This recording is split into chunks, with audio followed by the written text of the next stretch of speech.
अच्छा गुरुजी, एक आपने एक बार ज़िक्र किया था पैराडाइज़ लॉस्ट का।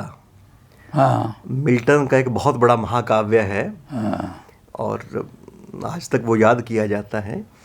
तो आपके अपने हिसाब से जो पैराडाइज़ लॉस्ट है, हाँ। उसका क्या इसेंस है? एक तो आप उसकी मोटी-मोटी वैसी रूपरेखा खींच दें कि जो उससे परिचित नहीं हैं, उनको उसका अंदाज़ा मिल सके कि उसमें आखिरकार है क्या? और फिर अल्टीमेट वो क्या मैसेज वहाँ से उभरता है आपके अनुसार? पैराडाइज लॉस्ट एक बहुत बड़ी क्लासिक का मतलब है कि बड़ी प्रसिद्ध और शास्त्रीय जैसी ये कविता है मिल्टन की। मिल्टन बहुत बड़े कवि हैं, शेक्सपियर के बराबर उनका स्थान है। अंग्रेजी काव्य में उनका बहुत ऊंचा स्थान है। तो मिल्टन ने अपना ये लिखा है, ये क्लासिक है उनका। जैसे हमारे यहाँ महाभारत या रामायण बहुत प्रसिद्ध काव्य हैं, इतने प्रसिद्ध काव्य हैं। रामायण, तुलसी रामायण घर घर में पढ़ी जाती है। महाभारत है बहुत बड़ा महाकाव्य हो। तो ऐसे ही मिल्टन की कविता जो है पैराडाइज लॉस्ट, ये पैराडाइज लॉस्ट जो है ये क्रिश्चियनिटी और ज्यूज़ ने सबसे पहले ये लिखी किताब कि दुनिया कैसे बनी। एक्सोडस उसका नाम रखा उन्होंने कि ज्यूज़ मार के निकाल दिए गए थे, वहाँ इजिप्ट में पहुँच गए थे और फिर उन्हें ध्यान आया कि भगवान ने उनको आशीर्वाद दिया है कि तुम मेरे सेलेक्टेड लोगों में से हो। तो ज्यूज़ की किताब जो है वो पूरा ओल्ड टेस्टामेंट, उसमें भी यही कहानी दी हुई है। तो मिल्टन ने उसी कहानी को काव्य में बड़े ऐसे रोचक ढंग से और प्रभावी ढंग से बांध दिया है। वो सारी कहानी ये है कि संसार में जब अपनी सृजन करना था, भगवान ने क्रिएशन करना था, तो उसने सबसे पहले अपना स्वर्ग का जो है स्थान था एडन, स्वर्ग को एडन कहते हैं, अदन। कुरान शरीफ में उसको अरबी भाषा में अदन कहा गया है और अंग्रेज़ी भाषा में या ग्रीक भाषा में उसको EDN एडन कहा गया। तो एडन में भगवान ने क्रिएट किया, एडम को क्रिएट किया और एडम को कहा गया I am creating you as my own image. मैं अपना प्रतिनिधि बना करके तुम्हें संसार में वो यहाँ पर पैदा कर रहा हूँ। तो एडम जो थे वहाँ एडन स्वर्ग के अंदर, एडन को हम स्वर्ग कहेंगे हिंदी में, वो स्वर्ग के अंदर घूम रहे थे, हर चीज़ों का आनंद लेते थे, हर चीज़ों का तरह का वहाँ सुख था, ऐश करते थे। लेकिन सबसे बड़ी बात क्या थी कि आइसोलेशन से दुखी थे वो, एकांत, कोई साथी नहीं है। और आदमी जो है वो तो चाहता है कि मेरा कोई साथी हो जिसे मैं प्रेम करूं या मुझसे जो प्रेम करे। तो ये एडम जो थे, इनका सारा वर्णन कुरान शरीफ में भी वही कहानी है और बाइबल में भी, ओल्ड टेस्टामेंट में वही कहानी है कि एडम वहाँ घूमते घूमते, बस थोड़ा सा अंतर है। बाइबल में तो लिखा है the apple tree like virgin Mary, उसमें तो आप एप्पल ट्री, सेब के पेड़ की बात कही है कि एक पेड़ था जिस पर बड़े सुंदर सेब लग रहे थे। तो भगवान ने आदमी को कह दिया था कि तुम स्वर्ग में हर तरह का आनंद लो, लेकिन इस पेड़ को मत छूना, ये फल जो है इसका फल मत खाना। तो एडम ने भगवान की बात मान ली, कोई बात नहीं, सारी चीज़ें मिल रही हैं, हर तरह की सुविधा मिल रही है। कुरान शरीफ में गंदुम लिखा है, गेहूँ। भगवान ने कहा जिस दिन तुम गेहूँ खा लोगे उस दिन तुम्हें पाप की वृत्ति यानी सेक्स की वृत्ति तुम्हारे अंदर उत्पन्न हो जाएगी और तुम्हें स्वर्ग से निकाल दिया जाएगा। तो इस कहानी के अलावा और कोई अंतर नहीं है। तो एडम ने भगवान से जाकर के प्रार्थना की कि मैं अकेला हूँ और अकेला मैं बोर हो जाता हूँ, कोई साथी नहीं है, किससे बात करूँ, किसके अपने मन की बात। तो भगवान ने कहा कि मैंने जो पैदा करना था वो कर दिया, अब तुम ऐसा करो, अपना साथी खोजने के लिए तुम्हारे ही शरीर में से वो पैदा होगा तो तुम्हारा ही पार्ट होगा, एक तरह का कंपेनियन बनेगा तुम्हारा।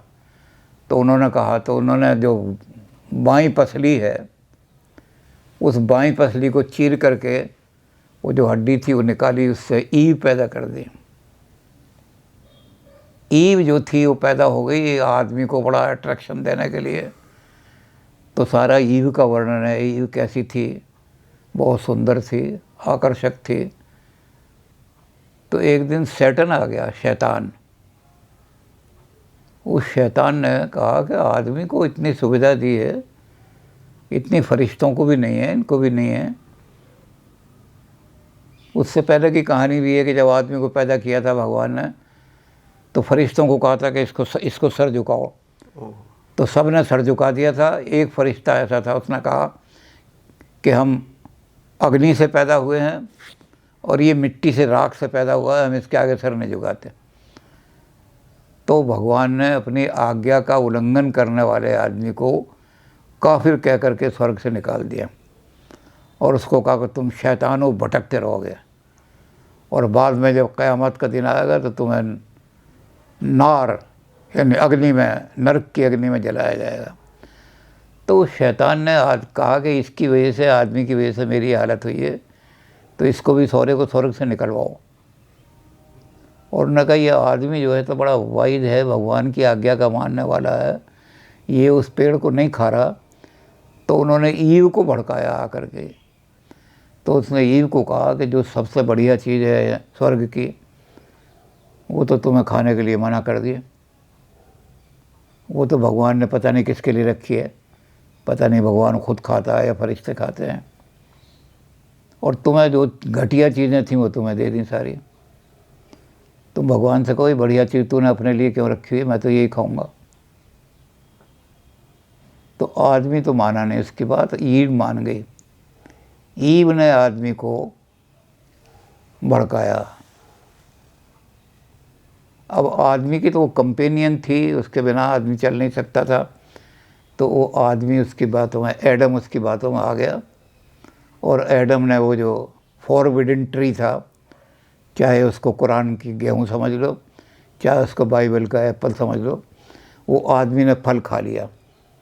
और जैसे ही फल खाया, भगवान का कहर, गुस्सा उसके पर नाजिल हुआ और उनको स्वर्ग से निकाल दिया गया धक्के मार कर।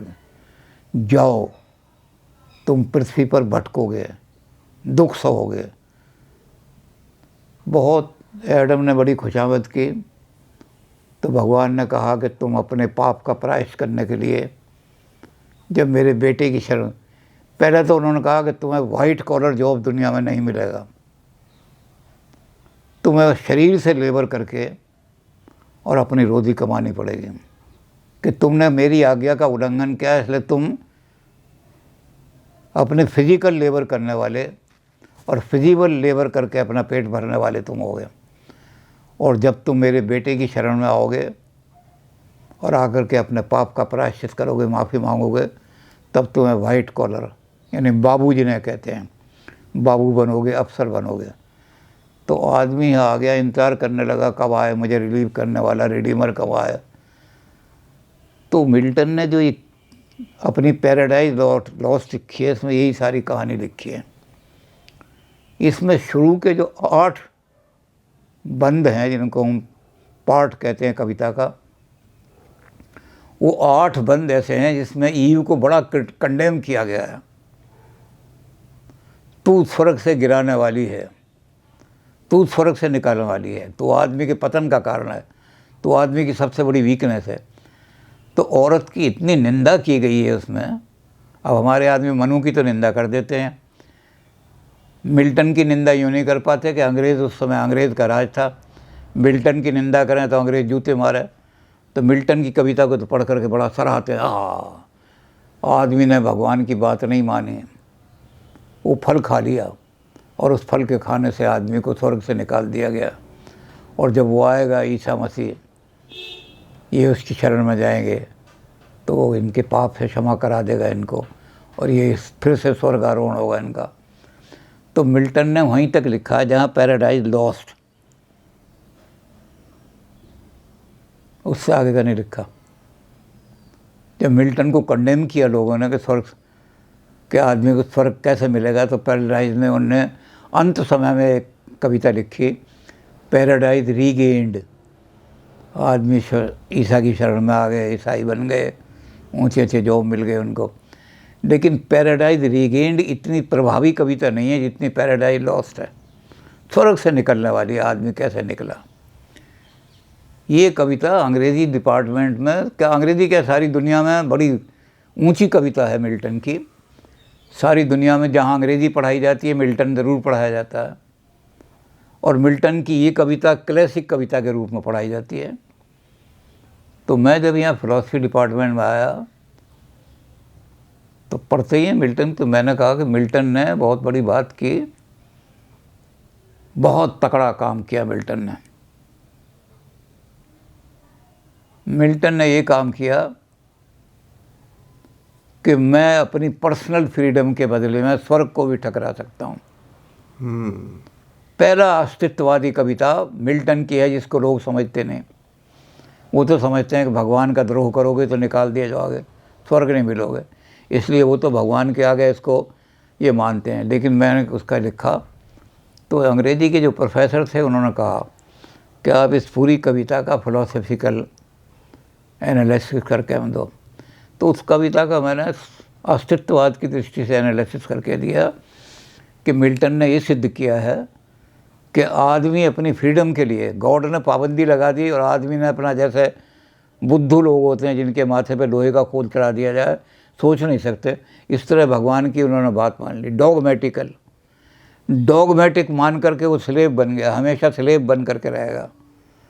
लेकिन जब उसने विद्रोह किया, उसने कहा मैंने वहाँ विद्रोह किया था जिसके कारण मैं निकाला गया, तो मैं अपने विद्रोह को, अपनी स्वतंत्रता को, अपनी फ्रीडम को गॉड के 4 एक एप्पल या ग्रहों के लिए बेच नहीं सकता। मैं स्वर्ग को भी ठोकर मार सकता हूँ लेकिन अपनी फ्रीडम को नहीं छोड़ सकता। तो ये मैंने निष्कर्ष निकाला और उसके बाद उसके नोट्स बना करके, जो यहाँ के हेड थे वो इंग्लैंड में ही पढ़े थे वो, इसलिए उन पर क्रिश्चियनिटी का बहुत प्रभाव था। तो उन्होंने मेरे नोट्स सारी क्लास में, वो अब तक बंटते रहे, पता नहीं अब भी हैं या नहीं हैं, क्योंकि अब मुझे ही 30 साल हो गए रिटायर हुए, पता नहीं नोट्स आ गए जो अंग्रेज़ी में नए प्रोफेसर आएगा।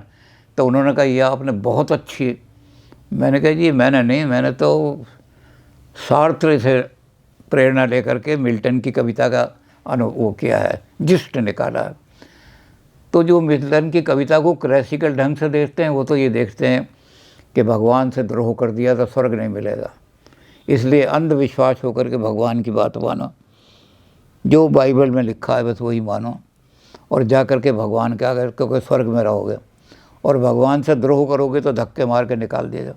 तो वो मिल्टन की पैराडाइज लॉस्ट को वो तो क्रिश्चियनिटी का एसेंस मानते हैं, लेकिन हमने उसको क्रिश्चियनिटी के एसेंस की बजाय अस्तित्ववाद का एसेंस बना दिया कि मैन आदमी स्वर्ग को भी ठुकरा सकता है, हर तरह के प्रलोभन को भी ठुकरा सकता है, लेकिन अपनी स्वतंत्रता को नहीं बेच सकता। Man condemned to be free, man is condemned to be free, ये हमारे जिन्होंने लिखा है सार्त्र ने, ये मिल्टन ने इसको अपनी कविता के रूप में ये चीज़ लिखी थी, लेकिन क्रिश्चियंस ने उसको कर दिया नहीं, ये तो भगवान की भक्ति की कविता है, भगवान को के आगे झुको, भगवान की बात को मानो तो स्वर्ग मिलेगा आपको।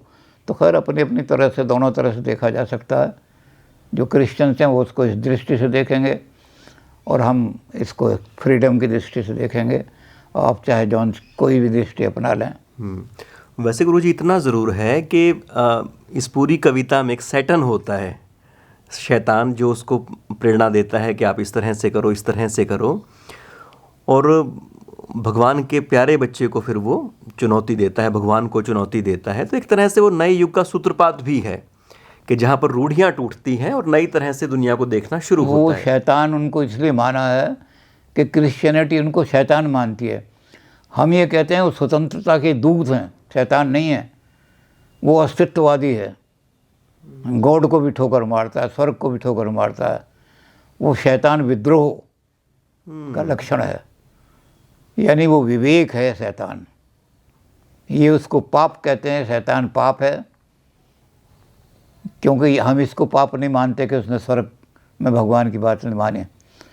पाप तो बहुत सारे हैं, भगवान की बात को ना मानना ही कोई पाप नहीं है। विद्रोह हम तो मानते हैं, अंधविश्वास नहीं। कहा कर्मण्यवादी कारस्ते, मेरे कर्म पर मैं अपना एक्शन चूज़ करने के लिए कंप्लीटली फ्री हूँ। मैं गेहूँ खाऊंगा या नहीं खाऊंगा, इसके लिए टोटली फ्री हूँ मैं। अपना कर्म जो चुनूंगा, I am perfectly free. Even God can not impose anything on me. तो मिल्टन की कविता को हमने इस तरह अनुवाद किया, और लोग उस तरह करते हैं कि आप अगर भगवान की बात नहीं मानो तो इसका मतलब आप शैतान के भड़काए में आ रहे हो।